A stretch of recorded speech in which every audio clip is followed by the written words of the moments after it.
MAGA is the Republican Party, and Donald Trump is the Republican Party today. And if you were to ask me who the nominee will be in 2028, I think it'll be J.D. Vance, all right? He's smart, well-spoken, part of the MAGA movement. You said something pretty harsh about him a few months ago, though. You could not have less respect for somebody than J.D. Vance. Long rehash history, and we've worked together in the Senate since then. But I that is what the Republican Party is. And will the party need to change? Look, the Republican Party has become the party of the working class, middle class voter, and you've got to give Donald Trump credit for having done that. Taking that away from the Democrats. That's outgoing Republican Senator Mitt Romney of Utah, weighing in on the state of the Republican Party and the future of the MAGA movement. Joining us now to talk about it, MSNBC political analyst Elise Jordan. She is a former aide to the George W. Bush White House and State Department. Elise, good to see you this morning. So let's first of all just get your assessment as to what Senator Romney had to say. J.D. Vance, the face of the MAGA movement in the future. I think he's right.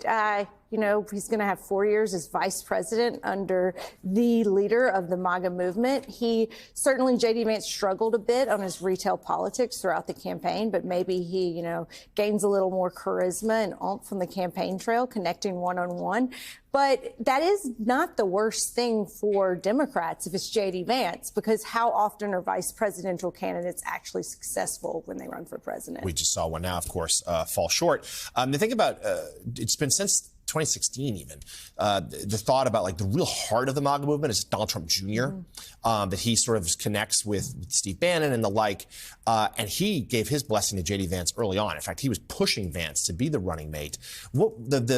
How much of a role, though, do you think Vance will have in the next 4 years? Because Mike Pence was content to sort of just nod along silently until the very end. Of course, he defied Trump on January 6th. Feels like Vance might be far more of an active presence. Oh, I think that J.D. Vance plans on being there 100% and backing up Donald Trump. You look at already with these nominations, these contentious cabinet nominations, it was J.D. Vance who started working the phones, calling senators in support of Hegseth, and Hegseth's fortunes indeed did change. So whether it was just the J.D. Vance effect, I'm not going to give him that much credit, but I do think that he played a role in kind of helping change the momentum with that nomination. Yeah, and Vance was at Trump's side this weekend at the Army-Navy game, at which point they paraded a lot of these embattled picks, Hegseth, Tulsi Gabbard, through as sort of a show of force, like Trump's got their back. Let's take a moment, though, on Romney, who is, of course, leaving the Senate in just a matter of weeks at this point.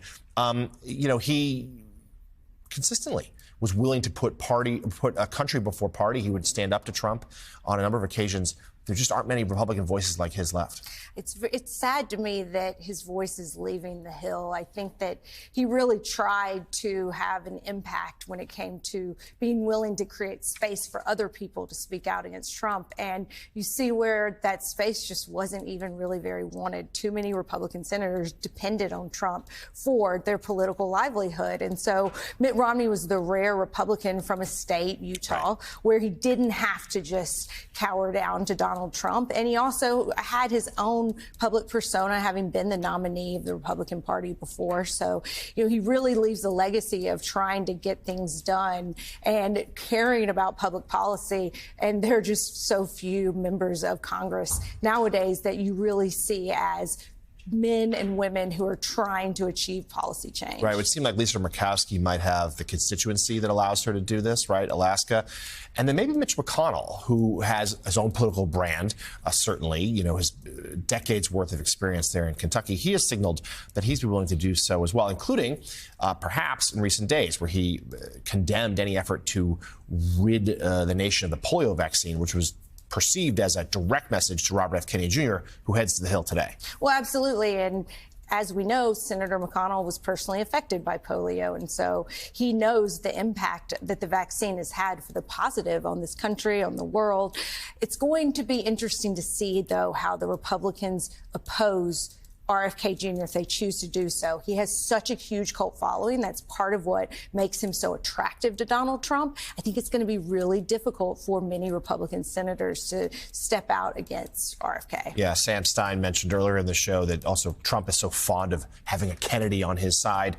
And I do think that Kennedy's like Make America Healthy Again, which is some of the less controversial stances, that might provide enough cover for people. Yeah. So popular with the Joe Rogan audience, hitting an audience of men in, which frankly, they got Donald Trump elected, but hitting that audience and talking about America's food supply, which we all know could be healthier, could be better, could catch up with Europe, frankly, on a lot of our standards. So let's talk about some of the, I know you've been following the Pete Hegseth confirmation battle closely. 10 days ago or so, it seemed like he was all but finished. Now he's got some momentum. Still not clear he has the votes, including at the end of last week. NBC and others reported he's still a few short. But what's the latest you've heard as to what momentum he might have? Well, this week he's going to start meeting with some Democratic senators.